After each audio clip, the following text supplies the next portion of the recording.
Bienvenidos a Vox Ultratumba, donde discuto temas de religión, filosofía y política. En este episodio quiero discutir el concepto salvífico de la figura de un redentor. Pero antes de comenzar, por favor recuérdense de suscribirse al canal, denle a like si les gusta el contenido, compartan el video y comenten en el video, y denle a la campanita si les gusta recibir notificaciones cuando saque un nuevo video. Suscribirse al canal realmente ayuda a que crezca y que pueda llegar a más personas, así que hacer esto pues sería muy positivo para este contenido si es que les gusta. Así que la figura redentora es realmente una figura universal.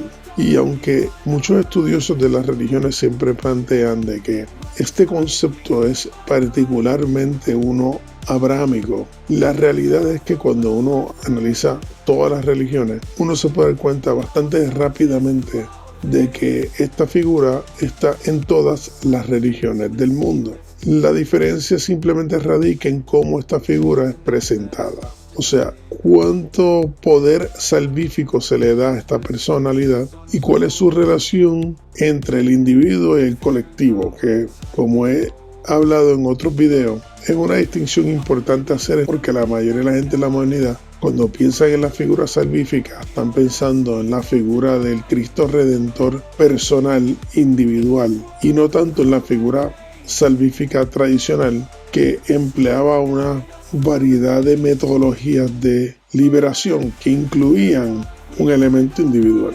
Para dar un ejemplo de contraste, el Cristo de la primera iglesia, o sea, del movimiento original cristiano, que sí tenía muchas vertientes y muchas sectas, yo estoy consciente de esto, pero en todas estas vertientes, la figura de Cristo era una figura mesiánica, por lo tanto, tenía una relación muy directa con la concepción hebrea de la religión del segundo y primer templo en Jerusalén, de qué realmente es lo que se supone que hiciera el Mesías.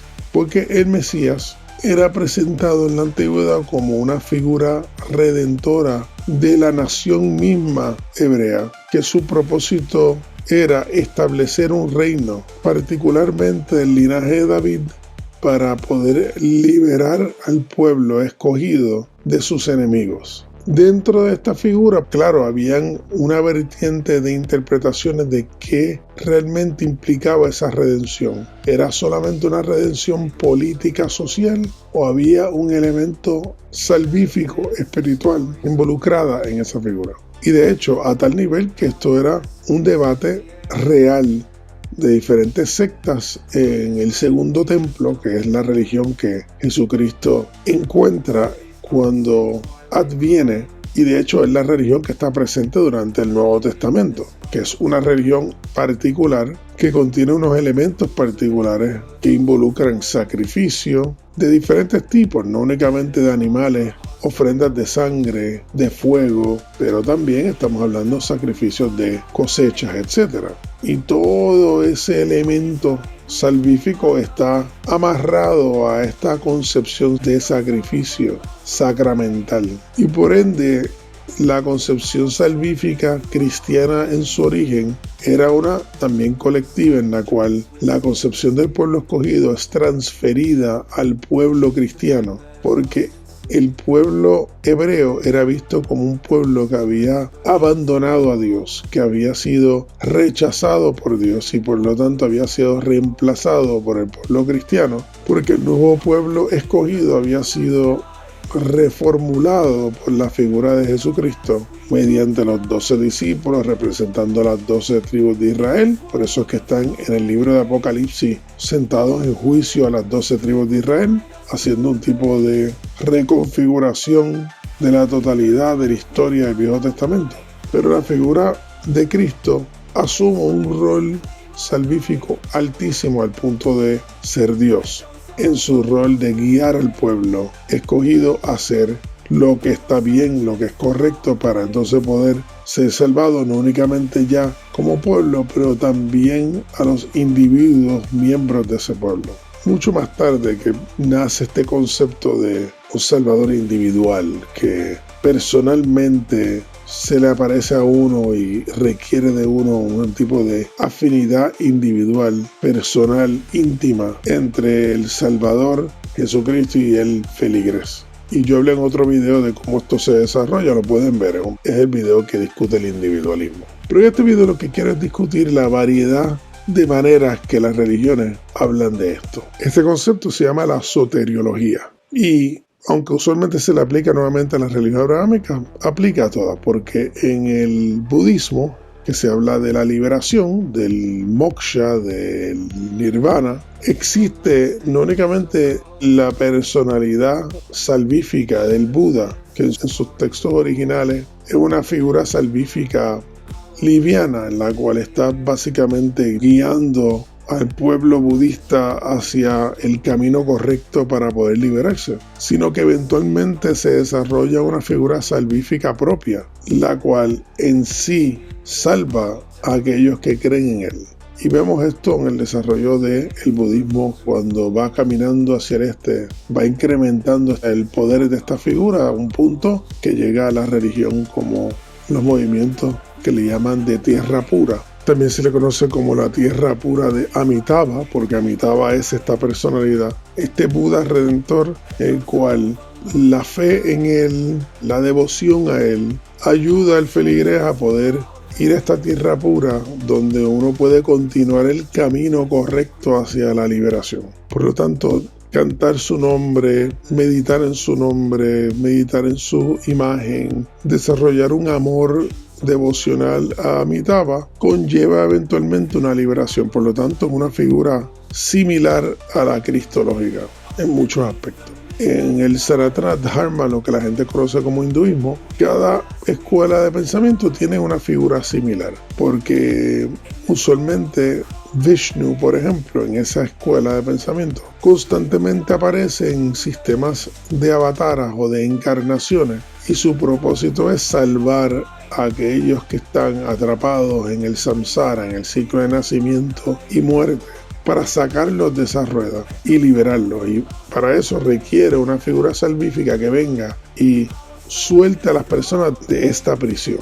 Y por lo tanto, nuevamente, conlleva esta figura. En el mismo Bhagavad Gita, Krishna le dice a Arjuna que cuando el universo está en caos, cuando la sociedad está cayéndose, cuando hay decadencia y perversión, cuando las castas ya no están funcionando, cuando todo es caos, él aparece para rectificar la sociedad. Eso es un argumento político-social para permitir que las personas puedan salir del samsara, para liberarlo. Por lo tanto, es una figura salvífica. Y lo tenemos en el zoroastrianismo también, lo cual tenemos una figura salvífica que aparece y lucha contra el mal y establece el bien nuevamente y permite que las personas se liberen. Encontramos lo mismo en una de las religiones más antiguas de la humanidad, que es la egipcia, donde tenemos a Osiris, que es una figura clásicamente salvífica, en la cual mediante un proceso de sacrificios y devociones, las personas se pueden preparar para que Osiris los juzgue en el más allá y salve su alma de la destrucción. Así que podemos ver que en todos los sistemas, incluyendo los animistas en África y en las culturas indígenas de nuestra América, usualmente tenemos personajes salvíficos o que por lo menos cumplen un rol muy similar. Y nuevamente hay debate de en qué sentido esto es verdad, porque Viracocha, por ejemplo, es un ser creador, pero también un ser redentor, en el sentido que uno le puede apelar a él para que nos ayude y nos salve de consecuencias nefastas de nuestros actos y nos puede ayudar a la liberación. Así que nuevamente eso es un redentor. Muchos dirían, bueno, no, porque la figura que ellos utilizan de base para redención es Jesucristo. Y si la figura no se parece a Jesucristo en cierta manera, pues lo rechazan como un redentor. Siempre que esto es muy problemático porque, nuevamente, la figura de Jesucristo ha sido una figura controvertible por muchos años porque en su origen era vista diferente de lo que se ve hoy día en la modernidad. Un ejemplo es en el Islam, la figura de Jesucristo Cristo está ahí y es considerado una figura mesiánica. Sin embargo, la interpretación islámica de lo que significa ser un Mesías y cómo esta figura participa en la liberación de la humanidad es totalmente diferente. Pero sí refleja lo que se le llamarían los cristianos judaizantes, que era el término técnico que se utilizaba para describir estos grupos en la antigüedad, que eran miembros de las comunidades hebreas judaítas en la época contemporánea de Jesucristo, que cuando el segundo templo es destruido y se apartan de esa religión y empiezan a desarrollar unas nuevas religiones. Esas nuevas religiones, algunas tenían la figura de Jesucristo involucrada, pero la tenían a un nivel mesiánico liviano, o sea que era un Mesías en un sentido esotérico de liberación nacional e iba a cumplir una misión eventual mesiánica, o sea, en el sentido que iba a regresar y en su regreso iba a luchar contra los enemigos de Israel y iba a establecer un nuevo reino destruyendo a dichos enemigos y se iba a sentar en el trono de David a regir ese nuevo estado. Así que para ellos eso es liberación y por lo tanto cae en la categoría de liberación. Pero esto nuevamente es muy diferente a la concepción protestante muy reciente de un redentor personal que está con nosotros uno a uno, guiándonos de la mano, cargándonos en la playa con solo las pisadas de Cristo en la arena. Esa concepción, una concepción muy moderna, sigue siendo soteriológica, pero lo que estoy diciendo es que no es como era visto anteriormente. Por lo tanto, no es razonable comparar toda figura salvífica, redentora, con Jesucristo, especialmente el Jesucristo moderno. Pero el deseo mismo de una figura redentora para mí es lo que es interesante, porque es claramente una necesidad psíquica, humana, de buscar ayuda, de requerir algún tipo de guía para poder encaminarse en la oscuridad hacia la luz. Y eso para mí es lo que es interesante, porque no hay duda que es universal. Ahora, esto también tiene unas implicaciones, porque no todas las figuras son iguales y por lo tanto lo que hay que identificar es qué es lo que esta figura está realmente haciendo. Yo he tenido diálogos en mi juventud con satanistas, gnósticos, ocultistas de todo tipo, porque yo pasé muchos años de mi vida en ese ámbito. Siempre lo encontré muy interesante en mis estudios religiosos y en ese mundo, que usualmente es un mundo antitético al cristianismo, usualmente crítico a las religiones normativas, que plantea de que realmente la concepción abrahámica es absurda porque tiene todos estos elementos de codependencia con una entidad que muchos de ellos, al ser ateos, no creen que existe y piensan que ellos están exentos de esto. Pero la realidad es que nadie está exento de esto, porque hasta los sistemas ocultistas satanistas tratan a dichas figuras como Satanás o Lucifer como figuras salvíficas. El mismo Lucifer, que es muy famoso como entidad alternativa, es una figura de luz que libera las almas de la opresión de dioses abrahámicos, opresivos, tiránicos. Eso es una figura salvífica de forma muy burda y clara. Lo único que está pasando es que están invirtiendo los roles. El Dios del Viejo Testamento es malo y Lucifer es el bueno que libera, que claramente es gnóstico y es una concepción antiquísima, no es una invención moderna. El ocultista moderno lo que está haciendo está tomando esta idea que ya existía y la está utilizando. En cuanto al satanismo clásico, yo he hecho videos del satanismo clásico también. Usualmente es una visión invertida del cristianismo, en la cual la figura de Satanás, muy inspirado claramente por literatura post la era de iluminación, la cual se presenta a Satanás como una figura heroica, la cual lucha en contra de una entidad que nuevamente es tiránica y autocrática, a favor de la liberación del individuo y del alma, si es que creen en el alma, de esta opresión, que ellos consideran ha destruido la humanidad o ocasionado guerras. Hay una variedad de interpretaciones, pero el punto es que esta entidad de Satanás se convierte en un tipo de Mesías boca abajo. Inclusive el símbolo utilizado para el satanismo usualmente es un pentagrama boca abajo, que tiene unas implicaciones muy similares, porque lo que están apelando es a la naturaleza animal del hombre, planteando que ha sido suprimida por unos mitos que tratan de elevar al hombre más allá del animal. Pero entonces el símbolo de Satanás el que salva, porque representa la naturaleza animal, viril, salvaje del hombre, que es lo que lo libera, porque lo salva de una vida oprimida y triste y destructiva. Así que mi punto es que no hay forma de zafarse del problema. Y hasta la persona más individualista que plantee de que no, yo no tengo redentor alguno, yo no creo en Satanás como redentor, porque el único redentor soy yo, ahí sigue habiendo un yo idealizado, conceptualizado y externalizado, al cual entonces estamos poniendo en la posición de redentor. Y ese es el que nos libera. O sea que yo no veo forma de escaparse de esa situación e inclinación natural hacia la redención.